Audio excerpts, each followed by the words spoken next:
काँग्रेसनं पवारांच्या राष्ट्रवादीला विलीनीकरणाचा प्रस्ताव दिल्याची सूत्रांची माहिती. काँग्रेसच्या नेत्यांकडून बातमीला दुजोरा, तर राष्ट्रवादी शरद पवार पक्षाच्या नेत्यांनी वृत्त फेटाळलं.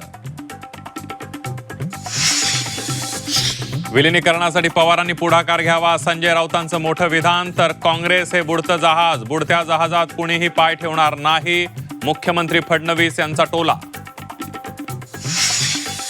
सोलापूर विधान परिषदेत महाविकास आघाडी धैर्यशील मोहिते पाटील एकाकी. पवारांच्या राष्ट्रवादीचे आमदार अभिजित पाटील, उत्तम जानकर यांचा महायुतीच्या उमेदवाराला पाठिंबा. नाशिकचा तिढा सुटल्यानंतरही जळगावचा पेच कायम. महायुतीच्या बैठकीत माघारीबाबत अंतिम निर्णय नाही, रेश्मा काळेंबाबत उद्या निर्णयाची शक्यता. राम मंदिरात 7 कोटींचा अपहार झाल्याचा संजय राऊतांचा गंभीर आरोप. मंदिरातील पैसे लुटण्यामागे कोण, राऊतांचा सवाल. तर चुकीचं काम केलेल्यांवर कारवाई होणार, नवनाथ बन यांचं स्पष्टीकरण.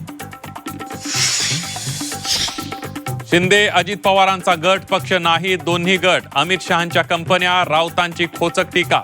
तर तुमचा पक्ष किती राहिलाय ते पहा, हसन मुश्रीफांचा पलटवार. स्वतःच्याच मेडिकलमधून औषधं खरेदी करण्यासाठी आग्रह कराल तर याद राखा, रुग्णांची लूटमार करणाऱ्या रुग्णालयांना तुकाराम मुंढेंचा इशारा. तुकाराम मुंढेंच्या धडाकेबाज कारवाईमुळे नाशकात पनीरचा तुटवडा. बाजारातून भेसळयुक्त पनीर गायब, प्रति किलो 20% भाव वधारले. बार्शीत एकाच कुटुंबातील 4 जणांची सामूहिक आत्महत्या. शेअर मार्केटमध्ये नुकसान झाल्यानं पत्नी 2 मुलांसह स्वतःला संपवलं. घटनास्थळी 22 पानांची सुसाईड नोट. घटनेनं सोलापूर हादरलं.